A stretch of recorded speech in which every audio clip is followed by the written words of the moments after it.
네, 안녕하십니까. 철도노조 위원장 박인호입니다. 반갑습니다. 국토교통부는 KTX와 SRT가 경쟁체제이고 이는 효율과 시민들의 이익에 부합한다고 합니다. 그럼 실제로 그런지 따져볼 일입니다. 철도공사는 SRT의 고속열차를 빌려주고 있습니다. 그리고 차량의 정비를 철도공사가 맡고 있습니다. SRT를 이용하는 승객들의 표를 철도공사가 팔고 있습니다. 철도공사역에서 SRT를 이용하는 승객들을 안내하고 있습니다. 이뿐만 아니라 SRT가 운행 중 사고가 나면 철도공사가 출동해서 사고 수습을 합니다. 아니, 승객을 유치하기 위해 경쟁하는 회사가 경쟁회사의 열차를 빌려주고 검수를 하고 매표를 하고 안내를 하고 사고 수습을 한다는 것이 말이 되는 소리입니까? 애초 철도산업의 특성상 경쟁체제는 불가능한 산업입니다. 또한 한국철도의 특성상 짧은 영업기로의 한계로 인해 이는 더더군다나 불가능합니다. 그럼에도 국토부는 철도 민영화를 추진하기 위한 미련을 버리지 못하고 허울뿐인 경쟁체제를 강요하고 있습니다. 경쟁을 통해 효율과 서비스 향상이 가능하다는 식으로 시민들의 눈과 귀를 속이고 있습니다. 하지만 이는 철도를 민간 자본에게 팔아먹기 위한 속임수일 뿐입니다. 지금이 허울뿐인 고속철도의 분리운영은 철도산업을 망칠 뿐만 아니라 시민들의 불편과 부담을 늘릴 뿐입니다. 철도 전문가 연구에 따르면 KTX와 SRT의 분리운영으로 해마다 560억 원의 추가 비용이 발생하고 있음을 확인했습니다. 또한 KTX와 SRT를 통합하여 운행할 경우 운임의 10%를 낮출 수 있습니다. 또한 중요한 것은 수서행 SRT의 분리운영으로 전라선, 경전선 지역의 시민들이 수서역으로 이동하는데 환승해야 하는 등 불편함이 발생하고 있습니다. 결국 수서행 SRT의 분리운영은 정부 예산을 낭비하고 요금 인하를 막고 해당 지역 주민들의 이동권을 제한하고 있습니다. 이를 해결하기 위한 대안은 SRT를 통합하는 것입니다. 지난 13년 SRT 분리 반대를 위한 철도노조의 파업 당시 철도 민영화를 반대하는 시민들의 지지를 통해서 이를 확인할 수 있었습니다. 그리고 문재인 정부는 지난 대선 과정에서 이를 약속하기도 하였습니다. 그러나 SRT 통합은 철도 민영화의 미련을 버리지 못하는 국토부 관료들에 의해 한 걸음도 나아가지 못했습니다. 그런데 최근 국토부는 전라선 지역 시민들의 수서행 고속열차 요구를 해소하기 위해 전라선에 SRT를 투입하겠다는 계획을 밝히고 있습니다. 그러나 이는 해결책이 아닙니다. 현재 SRT는 전라선에 투입할 고속열차를 가지고 있지 않습니다. 지금도 주말에는 여유 차량이 없어서 운행 중 고장이라도 나면 철도공사에 고속열차를 투입해야 할 지경입니다. 또한 SRT가 전라선을 운행하려면 면허 취득을 비롯한 기장 변습 등 여러 가지 절차와 시간이 필요합니다. 그리고 제일 중요한 것은 여유 차량의 부족으로 인한 차량의 안전을 담보할 수 없다는 것입니다. 또한 전라선은 고속선과 기존선을 동시에 운행해야 하고 일반 열차, 화물 열차가 동시에 투입하는 구간입니다. 이 구간에서 운행의 안전을 위해서는 관제, 역, 유지보수팀과의 긴밀한 협력이 필요합니다. 그러나 SRT는 이런 경험이 전무하며 이는 결국 열차의 안전 문제를 일으킬 것입니다. 이처럼 고속열차를 이용하는 시민들의 안전을 위해서도 SRT 전라선 투입은 답이 될 수 없습니다. 수서행 고속열차의 요구는 전라선 지역 시민뿐만 아니라 경전선 지역의 시민들도 바라고 있는 바입니다. 이처럼 지역의 차별 없이 수서행 고속열차의 혜택을 고루 누릴 수 있는 방법은 KTX의 수서역 투입입니다. KTX는 현재 전라선을 비롯하여 경전선에서도 투입할 수 있는 차량 여유분을 갖고 있으며 짧은 구간에 대한 선로 인증과 견습만으로도 당장 투입이 가능합니다. 그리고 해당 선로에 대한 운행 경험이 축적된 인력으로 열차의 안전을 담보할 수 있습니다. 이러한 방법을 외면한 채 국토부가 전라선에만, 그것도 SRT만 고집하고 있습니다. 이는 허울뿐인 고속철도 경쟁체제가 들통나기 전에 굳히고자 하는 의도이며 꼼수입니다. 철도노조는 국토부의 이러한 음모를 좌시하지 않을 것입니다. 오늘 기자회견을 시작으로 22,000 철도 노동자의 투쟁으로 이를 막아낼 것입니다. 국토교통부는 철도노조가 제시하는 대안을 수용해야 할 것입니다. 또한 이러한 문제를 근본적으로 해결하기 위해 철도노조의 명운을 걸고 SRT 통합 총력투쟁을 전개할 것입니다. 조금 전에 철도노조 위원장께서 조곤조곤 다 전반적인 측면 이야기했습니다. 한 번 더 다른 방식으로 요약해보면 이 고속철도 통합 운영할 거냐 또는 분리 운영할 거냐 또는 분할 운영할 거냐 이렇게 할 때 이 판단 기준이 뭐가 돼야 되느냐 이 말씀을 드리고자 합니다. 첫 번째는 가장 중요한 것이 철도 안전입니다. 뭐 다들 아시다시피 철도는 대량 수송 수단입니다. 한번 안전사고가 나면 엄청난 그 규모의 재난이 발생하는 이런 상황입니다. 그래서 그 무엇보다 안전성을 철도 안전을 중심으로 판단해야 됩니다. 이 안전 가지고 장난치는 사람들 천벌받을 것입니다. 다들 아시다시피 차량도 빌려주고 있고요. 고속철도 차량도 그리고 관제도 코레일에서 해주고 있고요. 그 다음에 또 유지보수, 선로보수 뭐 이런 모든 부분들을 심지어는 뭐 승차권 발행 티켓팅 발행까지 대행을 해주고 있는 이런 상황입니다. 이게 무슨 분할이고 이게 무슨 분리 운영입니까? 한마디로 말하면 꼼수 분리다.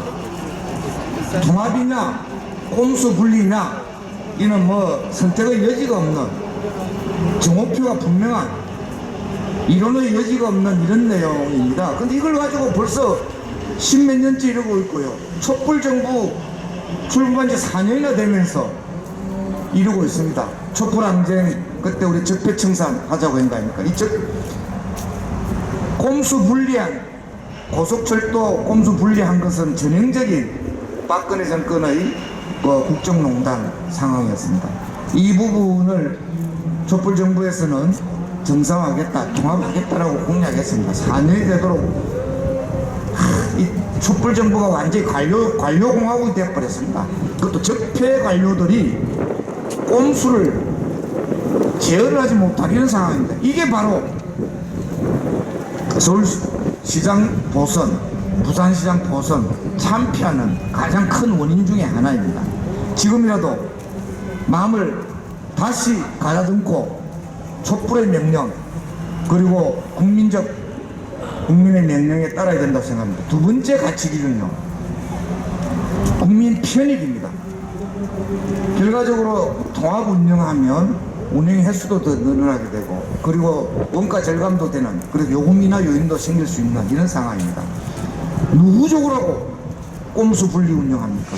이것은 국토부의 꼼수 적폐 관료들과 그리고 호시탐탐 고속철도 분할 민영화에 눈독을 들이고 있는 재벌들과 외국 투기자본들 이익 위에는 아무도 이익 보는 사람이 없습니다. 모든 국민들이 피해자가 되는 이런 이 잘못된 방향입니다. 그래서 저는 기본적으로 철도 안전이 우선적인 가치 기준 돼야 된다. 두 번째로는 국민 편익을 보더라도 말할 볼 것도 없습니다. 전라선, 경전선 그냥 코레일 KTX 투입하면 횟수도 훨씬 더 많이 운영할 수가 있는 안전하게 그리고 값싸게 할 수 있는 겁니다. 뻔한 걸 가지고 정오표가 분명한 걸 가지고 가입표를 가지고 동그라미라고 계속 웃기면 거의 그냥 이거는 싹쓸이 해야 됩니다. 감사합니다. 네, 안녕하십니까. 인사드리겠습니다. 저는 순천시의회 정의당 김미애 의원입니다. 앞서 말씀을 드렸던 노창섭 의원님과 마찬가지로 저도 오늘 아침 새벽부터 기차를 타고 이곳 기자회견 자리에 참석했습니다. 그 이유는 철도 대통합 국면에 다시금 철도 분리 가속화 카드를 내밀고 있는 국토부와 대통령 공약으로 철도 대통합을 약속했던 문재인 대통령에게 임기 1년을 남긴 지금 철도 대통합은 과연 어디에 있는지 묻고자 이 자리에 섰습니다. 2011년이었습니다. 당구딜의 최대 사기극이라 평가받던 4대강 공사가 끝나가던 그쯤 당시 대통령이었던 이명박은 또 하나의 꼼수로 철도 민영화 수단으로 수서 고속선에 민영회사를 만드는 방법을 구상합니다. 철도 노동자의 투쟁과 국민 대다수의 반대에 부딪혀 무산되는 듯 하였으나 박근혜 정부는 날치기 수준의 이사회 의결 등 폭전속결로 지금의 수소고속 철도 주식회사 SR을 탄생시킵니다. 이후 기존 KTX 산천 노선에 SRT를 투입하며 열차 운행, 전역역 업무만을 직접 운영하며 이외 차량 임대, 차량 정비, 유지 보수 등 대부분의 업무를 철도공사 및 철도공사 계열사에 위탁하는 기형적 고속철도 경정체제의 모습을 보입니다. 코레일이 없으면 운행할 수 없는, 존재할 수도 없는 SR, 이것이 말이 되는 체제이겠습니까? 2018년 촛불로 탄생한 문재인 정부에서는 철도 대통합을 약속했습니다. 그런데 국토부는 2018년 발주한 철도 공공성 강화를 위한 철도산업 구조평가 연구 영역을 일방적으로 중단시키고 2021년 이제 다시 SRT 전라선 투입이라니 말이 되는 소리입니까? 철도 공공성 강화를 위한 철도산업 구조평가 연구 중간 보고서를 보면 고속철도인 KTX와 SRT가 별도로 운영되면 매년 500억이 넘는 거래 비용이 추가로 발생하는 것으로 나와 있고, KTX와 SRT를 각각 운영하고 있는 코레일과 SR의 지배구조와 계약 방식 때문에 발생하는 구조적 비용으로 보고서는 현재 경쟁 구조로서는 정부의 재정 투입 확대와 운임 현실화 없이 철도 산업의 재무구조 개선을 하기 어렵다고 평가한 것이 이미 확인되었습니다. 또 이 연구 보고서는 철도 산업 규모가 경쟁을 할 만큼 크지 않고 KTX 운행으로 발생한 이윤이 KTX 구축을 위한 철도 산업의 부채 상환으로 이어지지 않고 SR의 배당금 등 외부로 빠져나가는 점도 문제점으로 지적하고 있습니다. 그러나 이 해당 보고서는 정책 반영은 물론 국회의원들의 지속적인 요구에도 공개조차 되지 못했고, 2018년 10월 31일 연구팀은 국토부를 방문해 이와 같은 내용을 중간 보고했지만 곧바로 11월 용역은 일시 중단해달라는 지시를 구두로 국토부에 받게 되었다고 연구팀은 밝혀왔습니다.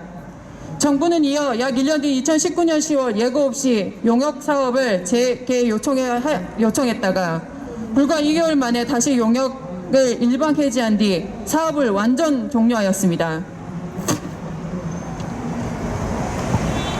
19대 대선 당시 문재인 후보의 철도 공공성 강화를 주요 골자로 공약을 내걸었으며 오영식 전 민주당 의원이 코레일 사장으로 취임하고 김현미 국토부 장관도 2017년 6월 인사청문회에 코레일과 SR 통합과 철도 공공성 강화 입장을 표명하는 등 한국 철도의 미래가 잠시 낙관적으로 보인 적이 있었습니다.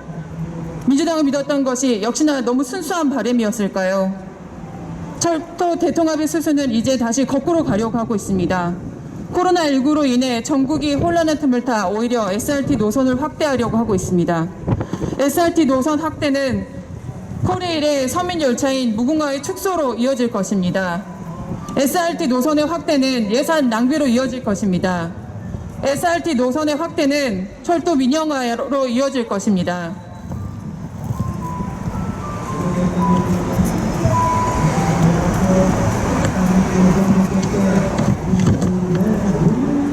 철도는 사회 공공성이 매우 높은 산업입니다.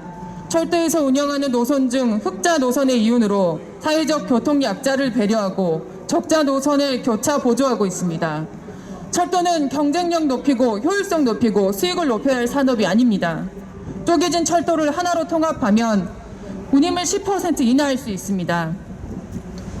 열차 운행 증가에 따른 매출 증가와 중복 투자로 인한 비용이 줄어들기 때문에 마산, 전주, 순천, 포항 등 모든 지역으로 확대할 수 있고 환승 할인, 정기권 이용, 예약 발행 등 지금보다 훨씬 많은 좋은 서비스를 제공할 수 있습니다. 또한 코레일 KTX는 지금 당장 수소발 운행이 가능합니다. SRT가 확대 운영하기 위해 준비한 모든 것이 이미 코레일에 있습니다. 앞선 철도 공공성 강화를 위한 철도 산업 구조평가 연구 중간 보고서에서 말하고 있는 철도 대통합의 타당성, 그보다 앞선 2012년 철도 민영화의 국민 대다수가 반대할 때 우린 이미 알고 있었습니다. 영국 철도는 민영화 이후 5년 운임이 150% 올랐습니다. KTX가 민영화할 때 통신 요금이 인하되고 서비스가 좋아진다고 했지만 요금은 비싸지고 KT 직원 중 2만 명이 잘렸고 이는 비정규직으로 채워졌습니다. 대한민국의 철도는 하나여야 합니다. 국민 혈세를 낭비해 국민 형세 낭비를 막고 지역 차별이 없는 철도 정책을 원한다면 수서행, 수서발 KTX가 정답입니다. 국민이 안전한 보편적인 이동 수단으로서 철도 대통합 지금 당장 시작해야 합니다. 감사합니다.